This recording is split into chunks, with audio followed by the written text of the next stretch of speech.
Welcome back, Quizzers. And we're on to Matthew 2. Here's a puzzling one for you. The fulfillment, keeping with our theme, the fulfillment of the Nazarene. Now, in this chapter, we see a great number of fulfillments. Yep, great number. And they don't all mention the word fulfillment either. Perhaps the first fulfillment of this chapter is that of where the Messiah was to be born. In Bethlehem, of course.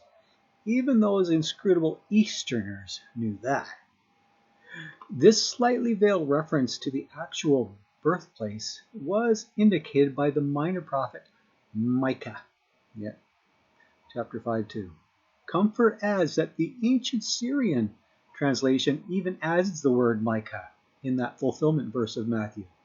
Yeah, dumbing things down for you a whole lot, removing the birthing veil, so to speak. And Comfort also adds that the ancient Latin translation wrongly ascribes that prophecy to Isaiah. Oops. We mentioned earlier how we might critique those foreign translation modifications a bit. That we might criticize those early manuscripts a wee bit for your welfare. Yeah, sorry. But we are not being politically correct here at this blog spot. We're being as open and as transparent as humanly possible. And that prophecy of his birthplace is definitely not in Isaiah. Not unless we lost some manuscripts there. Lost them in some Dead Sea cave or something. Not only that, but the Latin translations that many appeal to, Rome, is generally less accurate. As we read in the CNTTS apparatus, what's that? What's the CNTT? What's that apparatus? Let's have a look at this for a moment. You can check that out. Yeah, find out about that apparatus. Pretty cool stuff. Really cool stuff. Anyway, in that apparatus, we see them saying, at times the Latin does not allow for determining which preposition is being supported.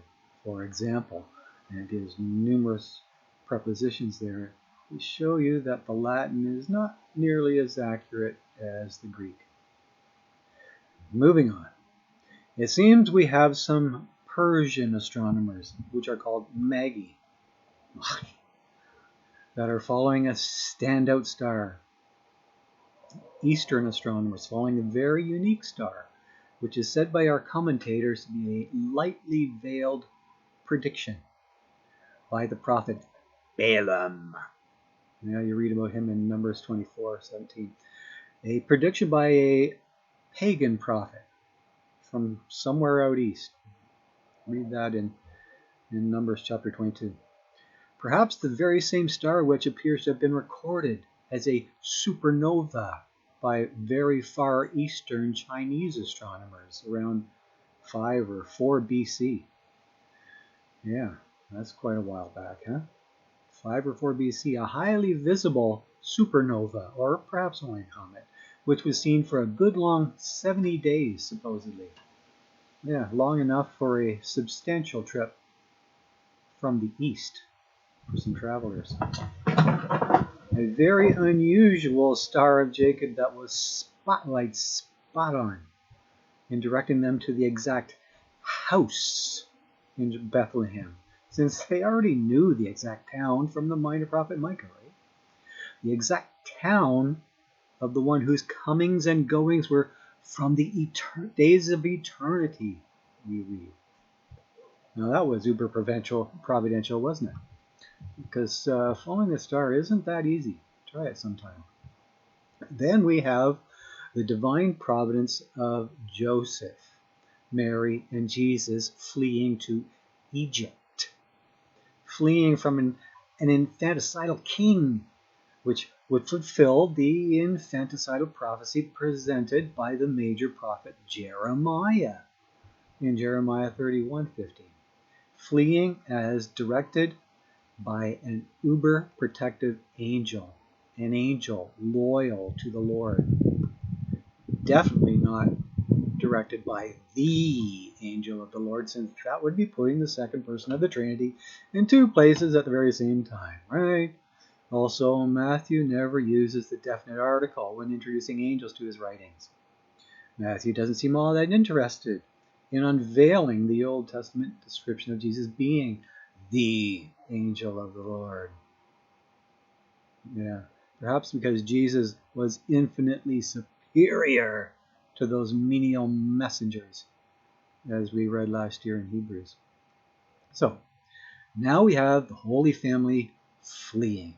We have this family fleeing inconspicuously, likely on foot, from nearby Jerusalem.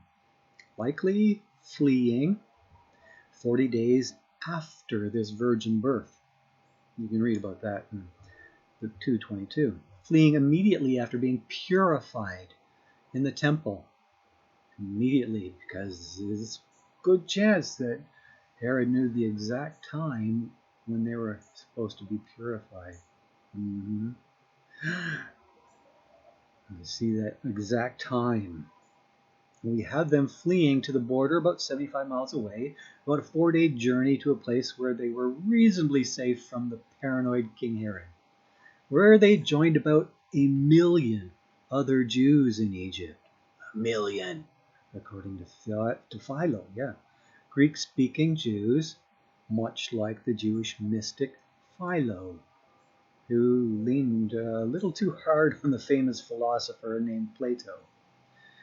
And then, after King Herod died around 4 or 5 BC, being directed by an angel to return to their home country of Israel, fulfilling yet another prophecy, fulfilling the out of Egypt I called my son prophecy of Hosea 11:1.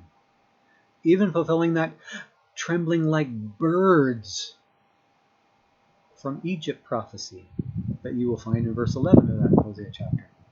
Trembling, since they were more than a wee bit scared to come back to Israel, following the relative security of Egypt.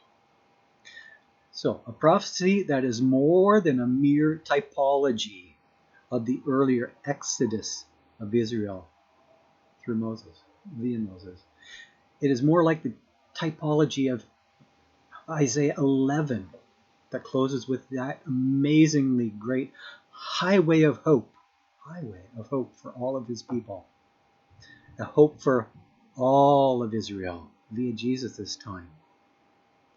A hope that not all were to possess, however.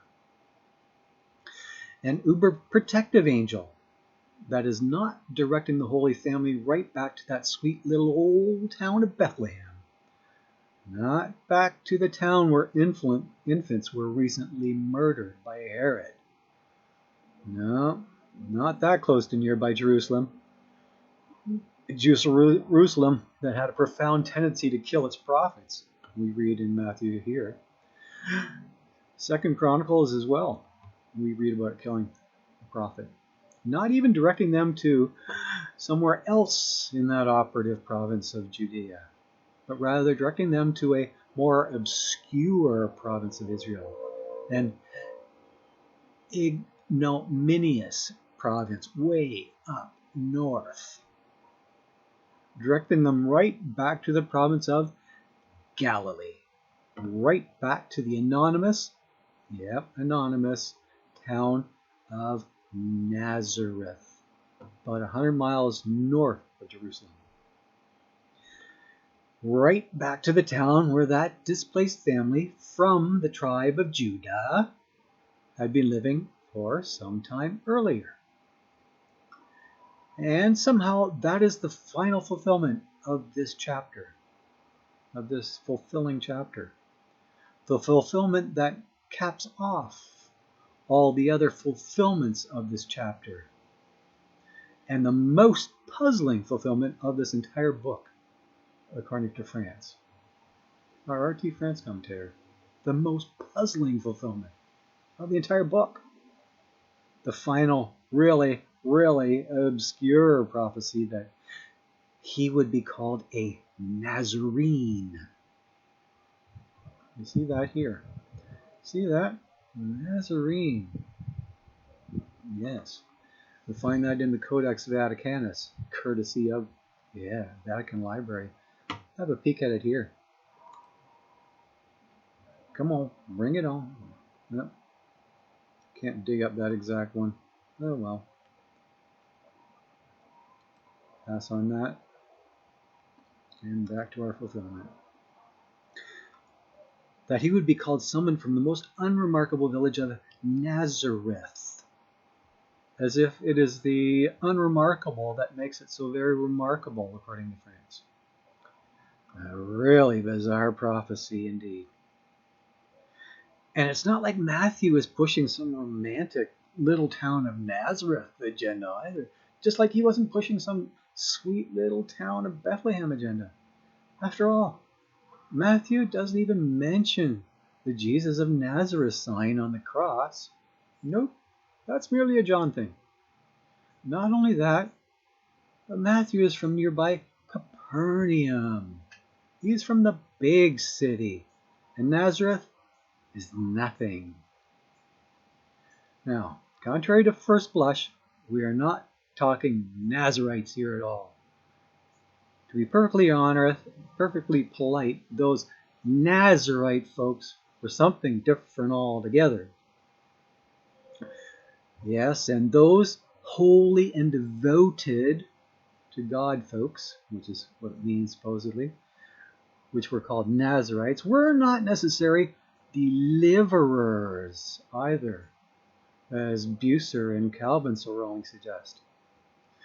Unless you consider a mock piety as being some sort of deliverance. Those Nazarites were indeed remarkable, though not nearly as remarkable as our Nazarite superhero from Zora, Samson, who was more than a little unscrupulous. You read in Judges 13. No, contrary to the similar spelling, those long-haired, freaky people were not Nazareth-based at all.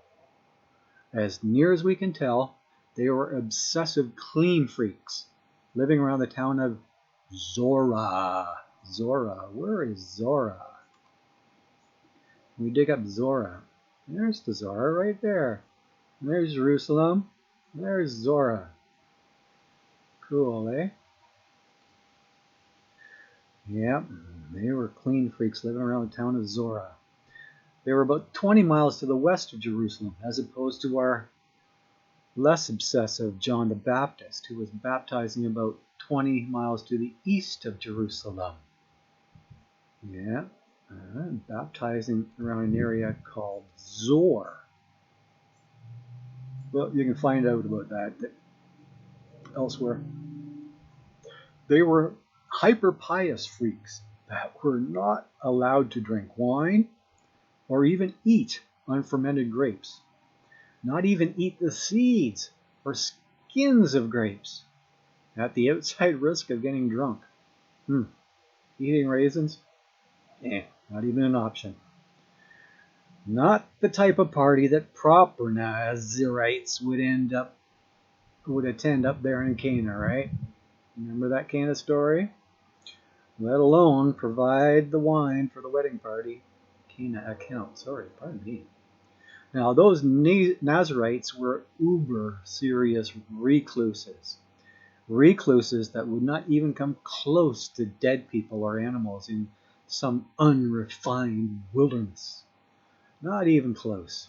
At the tremendous cost of having to shave off all their wonderful hair. And at the tremendous cost of having to offer penance and make ritual sacrifices as a result, we read in number 6. And it was those remarkable Nazarites that set the later standard for reclusive monks to shave off half of their hair. Cute, huh?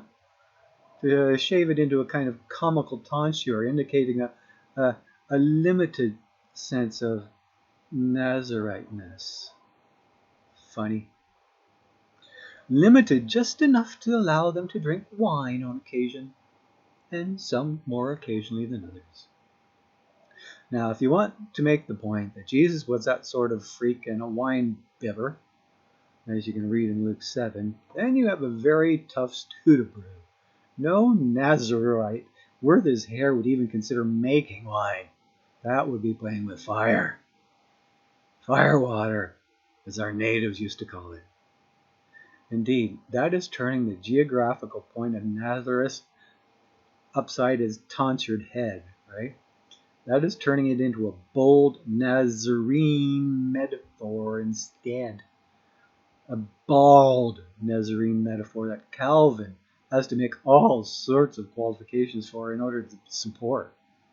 So, as they say, that metaphor dies the death of 1,000 qualifications, like the hairs on a pious monk's head. Now, it might surprise you to know that this elusive prophecy of Nazareth has been impossible to trace, even at this very day, even by our super studious R.T. France. Despite that, many wishful thinking commentators insist that this elusive prophecy was somehow alluded to by Isaiah. Alluded to, since the word Nazir, see that Hebrew word there, in the ancient Hebrew version, which didn't have those pointings, was a word that has some sketchy association with that branch metaphor of Isaiah 11:1. Yeah, that branch prophecy. Or since Nazir was a word that has an even more sketchy association with some flower metaphor, according to Calvin. A flower that is nurtured by that sketchy branch, no doubt. So which one is it now, dear commentators? There happens to be a vast difference in nature here. A vast difference in nurture as well. However, if that's the blooming case, then we have a double meaning here. We have a word indicating both genealogy and geography. A word indicating both nature and nurture, at least according to Calvin, who likes to play it both ways. Who says this: the meaning is, though it was by fear that Joseph was driven into a corner of Galilee, yet God had a higher design and appointed the city of Nazareth as the place of Christ's residence, that he might be justly called a Nazarite. Now, do you think anyone in their simple mind would have caught that double meaning of Nazir back then? Huh? An Aramaic farmer up in Galilee? Or a Hellenist remnant from the diaspora down Egypt? Those folks who were without the original Hebrew version of Isaiah? Huh? Not very likely, huh? So it's extremely difficult to fathom that the exclusively Greek writing Matthew would be so bold in capping off this chapter with such an obscure prophecy, with something so duplicitous. A duplicitous prophecy, since Jesus was not a genuine Nazirite at all. He was merely raised in Nazareth, raised in some newly founded town that had barely been heard of before. He was a Nazarene. So, as terribly offensive as this wild speculation is to our beloved Calvin, it seems that obscure prophecy must have come from some other prophet, from some other time, perhaps even from some prophet subsequent to the final prophet of the Old Testament. Yet Carson and France won't even touch that viable option with a 10-foot pole, despite various Jewish groups of the time granting the viability of other prophets during that time period. However, as 4th century church father Chrysostom granted, it may be in fact some lost prophecy from Micah. Or it may even be some lost prophecy from Enoch, right? Jude seems to have a healthy respect for Enoch at the very least. It could even be some lost prophecy from some far eastern donkey beater. Oh, where's our donkey? There's our donkey. Hey, donkey. Donkey beater. How did he donk this donkey? Donkey beater, like Balaam. Yeah, we referenced him earlier. A prophecy obscure enough for the no-guile disciple, Nathaniel from Capernaum, to quite innocently say, "Can anything good come out of Nazareth?" You read in John 1:46. To say that quite innocently, as if there was no offense intended whatsoever. Thinking something good had to come from the other side of the Jordan River instead. That is getting a little ahead of ourselves. And we will be addressing that viable resolution in chapter 4. Don't be skipping ahead now. Nope. Don't be skipping the light fantastic like some unicorn over the rainbow. Nope. Don't be skipping John the Baptist and the magnificent descending of our next chapter. So, to that end, as disturbing as our profound lack of such outstanding and relevant Nazarene prophecy may sound to you at the moment, there is still more than sufficient reason, more than sufficient fulfillment of prophecy to identify Jesus as the long-awaited Messiah. There is still more than sufficient reason to repent and place our faith in Jesus. To place our faith in Him, whether He was a Nazarene or not, whether He was born in Bethlehem or not, even whether He was born of a woman or not. As you can read in Job. Yes, more than sufficient reason, as we shall be seeing.